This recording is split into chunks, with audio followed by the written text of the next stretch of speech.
টাইমিটৰ দৰ্শকসকলৰ বাবে এই মুহূৰ্তত লৈ আহিছোঁ এটা গুৰুত্বপূৰ্ণ খবৰ। আত্মনিৰ্ভৰশীল নোহোৱাৰ বাবে এতিয়া অসমীয়া খিলঞ্জীয়া ৰাজ্যবাসীক কথা শুনাইছে একাংশ অচিনাক্ত সন্দেহজনক বাংলাদেশী লোকে। আৰু এই কথা আজিৰ দিনটোত জামগুৰি হাটত উপস্থিত হৈ ৰাজ্যৰ মুখ্যমন্ত্ৰীগৰাকীয়ে নাম নোলোৱাকৈ আওপুকীয়াকৈ এক প্ৰকাৰ হুংকাৰ প্ৰদান কৰা পৰিলক্ষিত হ'ল। এই ডাঙৰ খবৰটো টাইমিটৰ দৰ্শকসকলৰ বাবে এই মুহূৰ্তত লৈ অহাৰ প্ৰচেষ্টা আগবঢ়াইছোঁ আৰু এই মুহূৰ্তত ফুল প্লেট ব্ৰেকিঙৰ জৰিয়তে এই ডাঙৰ খবৰটো জনাইছোঁ। নাম নোলোৱাকৈ পুনৰ বাংলাদেশীক হুংকাৰ দিলে ৰাজ্যৰ মুখ্যমন্ত্ৰী ডক্টৰ হিমন্ত বিশ্ব শৰ্মাই। এক প্ৰকাৰ আত্মনিৰ্ভৰশীল নোহোৱাৰ বাবে এতিয়া খিলঞ্জীয়া অসমীয়াক একাংশ লোকে কথা শুনাবলৈ সাহস পাইছে। মাছ বিক্ৰী নকৰোঁ, পাচলি বিক্ৰী নকৰোঁ বুলি এক প্ৰকাৰ খিলঞ্জীয়াক হুংকাৰ দিছে একাংশ লোকে।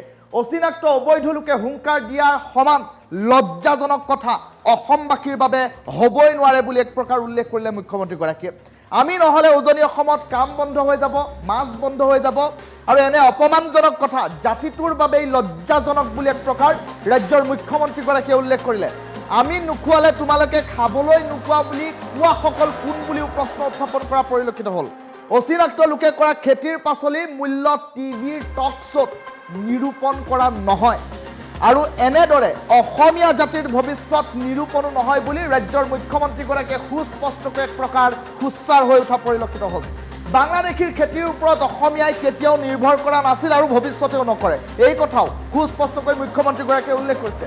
অসমীয়া যেতিয়া আত্মনিৰ্ভৰশীল হ'ব তেতিয়া কোনো বাংলাদেশীৰ খেতিৰ ওপৰত নিৰ্ভৰ কৰিব নালাগে। অসমীয়াই নিজৰ খেতি নিজে উৎপাদন কৰিব পৰা হ'ব লাগিব, তেতিয়াহে অচিনাক্ত সন্দেহজনক বাংলাদেশীয়ে অসমীয়াক কথা শুনাব নোৱাৰে। জামগুৰি হাটৰ পৰা মুখ্যমন্ত্ৰীয়ে হুংকাৰ প্ৰদান কৰিলে নাম নোলোৱাকৈ, আৰু নাম নোলোৱাকৈ পুনৰ বাংলাদেশীক এক প্ৰকাৰ হুংকাৰ প্ৰদান কৰিলে ৰাজ্যৰ মুখ্যমন্ত্ৰীগৰাকীয়ে। কেইবাটাও গুৰুত্বপূৰ্ণ কথা উল্লেখ কৰিছে, সুস্পষ্টকৈ কৈছে মাছ বিক্ৰী নকৰোঁ, পাচলি বিক্ৰী নকৰোঁ বুলি একাংশই হুংকাৰ দিছে খিলঞ্জীয়াক। বিভিন্ন সময়ত এনে বিতৰ্কৰ সূচনা হৈছে। অচিনাক্ত অবৈধ লোকে হুংকাৰ দিয়াৰ সমান লজ্জাজনক কথা জাতিটোৰ বাবে অন্য একোৱেই হ'ব নোৱাৰে। এই মুহূৰ্তত ৰাজ্যৰ মুখ্যমন্ত্ৰীগৰাকীয়ে সুস্পষ্টকৈ উল্লেখ কৰিছে যে আমি নহ'লে উজনি অসমত ব্যৱসায় বন্ধ হৈ যাব, উজনি অসমত মাছ বন্ধ হৈ যাব, এনেধৰণৰ কেতবোৰ কথা একাংশ লোকে সময়ে সময়ে উল্লেখ কৰে। আমি নোখোৱালে তোমালোকে খাবলৈ নোপোৱা বুলি এক প্ৰকাৰ কথা উল্লেখ কৰে। তেনে পৰিপ্ৰেক্ষিতত ইয়াতকৈ লজ্জাজনক বিষয় জাতিটোৰ বাবে একোৱেই হ'ব নোৱাৰে। অচিনাক্ত লোকে কৰা খেতিৰ পাচলিৰ মূল্য টিভিৰ টক শ্ব'ত নিৰ্ধাৰণ কৰা নহয়, এনেদৰে অসমীয়া জাতিৰ ভৱিষ্যত নিৰূপণ কৰা নহয় বুলি ৰাজ্যৰ মুখ্যমন্ত্ৰীগৰাকীয়ে সুস্পষ্টকৈ আজিৰ দিনটোত জামগুৰি হাটত উল্লেখ কৰিছে। বাংলাদেশীৰ খেতিৰ ওপৰত অসমীয়াই কোনো কালে অতীততেই হওক, বৰ্তমানতেই হওক অথবা ভৱিষ্যতেও ভৰসা নকৰে। অসমীয়া যেতিয়া আত্মনিৰ্ভৰশীল হ'ব তেতিয়া এনেধৰণৰ অচিনাক্ত সন্দেহজনক বাংলাদেশী লোকে খিলঞ্জীয়াৰ ওপৰত প্ৰশ্ন তুলিব নোৱাৰে, খিলঞ্জীয়াৰ ওপৰত প্ৰশ্ন তুলি অসমীয়া জাতিটোক অপমানিত কৰিব নোৱাৰে। এই কথা সুস্পষ্টকৈ আজিৰ দিনটোত ৰাজ্যৰ মুখ্যমন্ত্ৰীগৰাকীয়ে মন্তব্য প্ৰকাশ কৰি সুচ্চাৰ হৈ উঠা পৰিলক্ষিত হ'ল। শেহতীয়াকৈ ৰাজ্যখনত সংঘটিত কেতবোৰ বিস্ফোৰক বিতৰ্কৰ যদিহে কথাই মুহূৰ্তত ক'বলৈ যোৱা যায় তেনেহ'লে শেহতীয়া বিতৰ্ক সন্দৰ্ভত যদিহে কওঁ তেনেহ'লে সেয়া হৈছে মাছ বিতৰ্ক, পাচলি বিতৰ্ক। দলগাঁও খাৰুপেটীয়াত একাংশ লোকে পাচলিৰ খেতি কৰে, সেইসমূহ পাচলি যদি বন্ধ কৰি দিয়ে তেনেহ'লে অসমৰ লোকে পাচলি খাবলৈ নাপাব, বন্ধ হৈ পৰিব খোৱা লোৱা। এনেধৰণৰ কেতবোৰো হুংকাৰ প্ৰদান কৰা দেখিবলৈ পোৱা যায় বিভিন্ন সময়ত। সেই কথাটোকেই আঁত ধৰি এতিয়া ৰাজ্যৰ মুখ্যমন্ত্ৰীগৰাকীয়ে আওপকীয়াকৈ নাম নোলোৱাকৈ কেতবোৰ কথা উল্লেখ কৰিছে, য'ত জাতিটোৰ বাবে এটা লজ্জাজনক বিষয় বুলি উল্লেখ কৰিছে। আৰু অচিনাক্ত লোকে কৰা খেতিৰ পাচলিৰ মূল্য টিভিৰ টক শ্ব'ত নিৰূপণ নহয় আৰু এনেদৰে অসমীয়া জাতিৰ ভৱিষ্যতো নিৰূপণ নহয় বুলি ৰাজ্যৰ মুখ্যমন্ত্ৰীগৰাকীয়ে সুস্পষ্টকৈ আজিৰ দিনটোত এই কথা জামগুৰি হাটত প্ৰকাশ কৰিছে। আৰু বাংলাদেশীৰ খেতিৰ ওপৰত অসমীয়াই কেতিয়াও ভৰসা কৰা নাছিল আৰু সুদূৰ ভৱিষ্যতেও ভৰসা নকৰে। আৰু অসমীয়া খিলঞ্জীয়া যেতিয়া আত্মনিৰ্ভৰশীল হ'ব তেতিয়া কোনো বাংলাদেশী, কোনো সন্দেহজনক লোকে, কোনো অচিনাক্ত লোকে খিলঞ্জীয়াৰ ওপৰত প্ৰশ্ন তুলিব নোৱাৰে, কেত কথা শুনাব নোৱাৰে। আৰু জামগুৰি হাটৰ পৰা মুখ্যমন্ত্ৰীগৰাকীয়ে এই হুংকাৰ প্ৰদান কৰা পৰিলক্ষিত হৈছে। শেহতীয়াকৈ পাচলি বিতৰ্কৰ পাছতেই যদি চাবলৈ যোৱা যায় তেনেহ'লে মাছ বিতৰ্ক। একাংশ লোকে প্ৰশ্ন উত্থাপন কৰিছিল, অচিনাক্ত বাংলাদেশীয় মূলৰ লোকে প্ৰশ্ন উত্থাপন কৰিছিল যদিহে উজনি অসমলৈ তেওঁলোকে মাছ নপঠিয়ায় তেনেহ'লে উজনি অসমৰ ৰাইজে মাছ খাবলৈ নাপাব। এনেধৰণৰ কেতবোৰ কথা উল্লেখ কৰিছিল।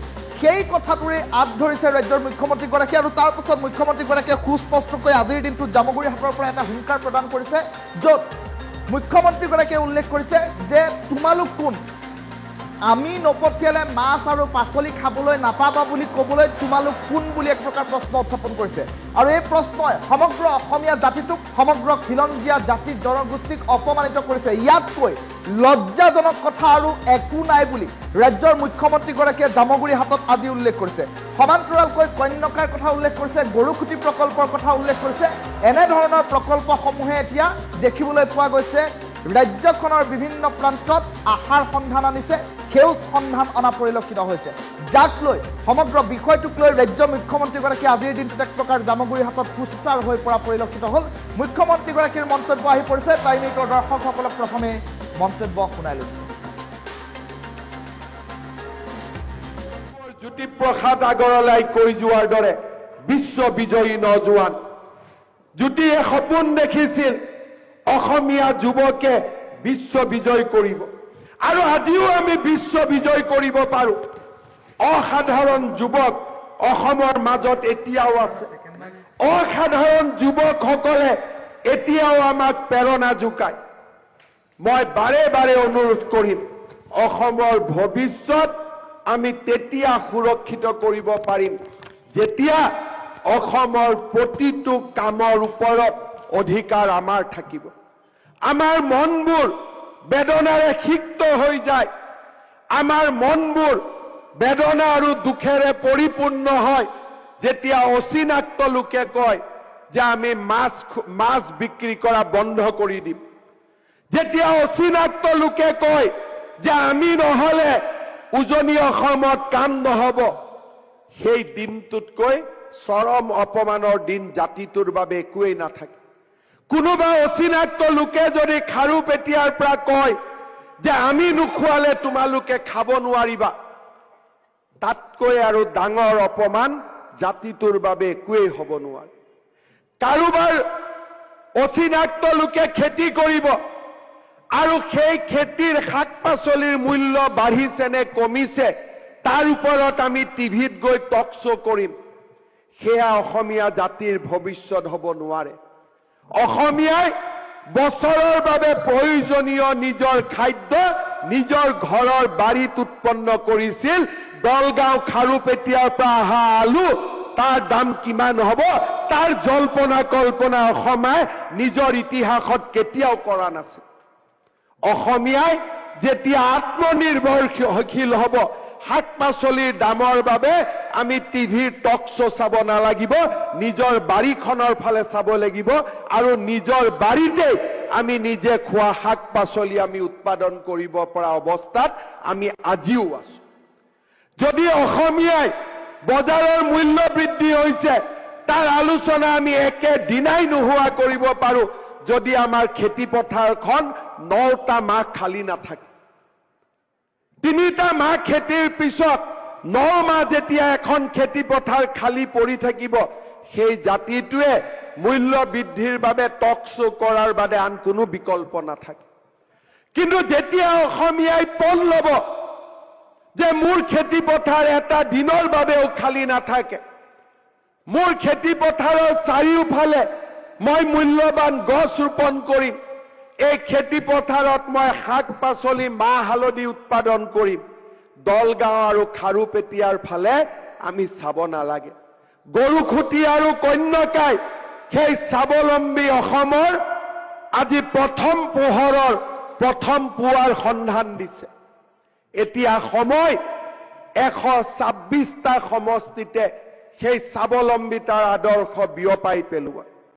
ৰূপকোঁৱৰ জ্যোতিপ্ৰসাদ আগৰৱালাই কৈ যোৱাৰ দৰে বিশ্ব বিজয়ী নজোৱান জ্যোতিয়ে সপোন দেখিছিল অসমীয়া যুৱকে বিশ্ব বিজয় কৰিব, আৰু আজিও আমি বিশ্ব বিজয় কৰিব পাৰোঁ। অসাধাৰণ যুৱক অসমৰ মাজত এতিয়াও আছে। অসাধাৰণ যুৱকসকলে এতিয়াও আমাক প্ৰেৰণা যোগায়।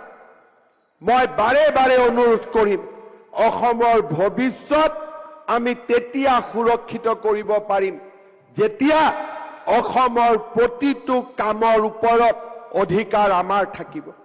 আমাৰ মনবোৰ বেদনাৰে সিক্ত হৈ যায়, আমাৰ মনবোৰ বেদনা আৰু দুখেৰে পৰিপূৰ্ণ হয় যেতিয়া অচিনাক্ত লোকে কয় যে আমি মাছ বিক্ৰী কৰা বন্ধ কৰি দিম, যেতিয়া অচিনাক্ত লোকে কয় যে আমি নহলে উজনি অসমত কাম নহব, সেই দিনটোতকৈ চৰম অপমানৰ দিন জাতিটোৰ বাবে একোৱেই নাথাকে। কোনোবা অচিনাক্ত লোকে যদি খাৰুপেটীয়াৰ পৰা কয় যে আমি নোখোৱালে তোমালোকে খাব নোৱাৰিবা, তাতকৈ আৰু ডাঙৰ অপমান জাতিটোৰ বাবে একোৱেই হ'ব নোৱাৰে। কাৰোবাৰ অচিনাক্ত লোকে খেতি কৰিব আৰু সেই খেতিৰ শাক পাচলিৰ মূল্য বাঢ়িছে নে কমিছে তাৰ ওপৰত আমি টিভিত গৈ টক শ্ব' কৰিম, সেয়া অসমীয়া জাতিৰ ভৱিষ্যত হ'ব নোৱাৰে। অসমীয়াই বছৰৰ বাবে প্ৰয়োজনীয় নিজৰ খাদ্য নিজৰ ঘৰৰ বাৰীত উৎপন্ন কৰিছিল। দলগাঁও খাৰুপেটীয়াৰ পৰা অহা আলু তাৰ দাম কিমান হ'ব তাৰ জল্পনা কল্পনা অসমে নিজৰ ইতিহাসত কেতিয়াও কৰা নাছিল। অসমীয়াই যেতিয়া আত্মনিৰ্ভৰশীল হ'ব, শাক পাচলিৰ দামৰ বাবে আমি টিভিৰ টক শ্ব' চাব নালাগিব, নিজৰ বাৰীখনৰ ফালে চাব লাগিব আৰু নিজৰ বাৰীতে আমি নিজে খোৱা শাক পাচলি আমি উৎপাদন কৰিব পৰা অৱস্থাত আমি আজিও আছো। যদি অসমীয়াই বজাৰৰ মূল্য বৃদ্ধি হৈছে তাৰ আলোচনা আমি একেদিনাই নোহোৱা কৰিব পাৰো যদি আমাৰ খেতি পথাৰখন 9টা মাহ খালী নাথাকে। 3টা মাহ খেতিৰ পিছত 9 মাহ যেতিয়া এখন খেতি পথাৰ খালী পৰি থাকিব, সেই জাতিটোৱে মূল্য বৃদ্ধিৰ বাবে টক শ্ব' কৰাৰ বাদে আন কোনো বিকল্প নাথাকে।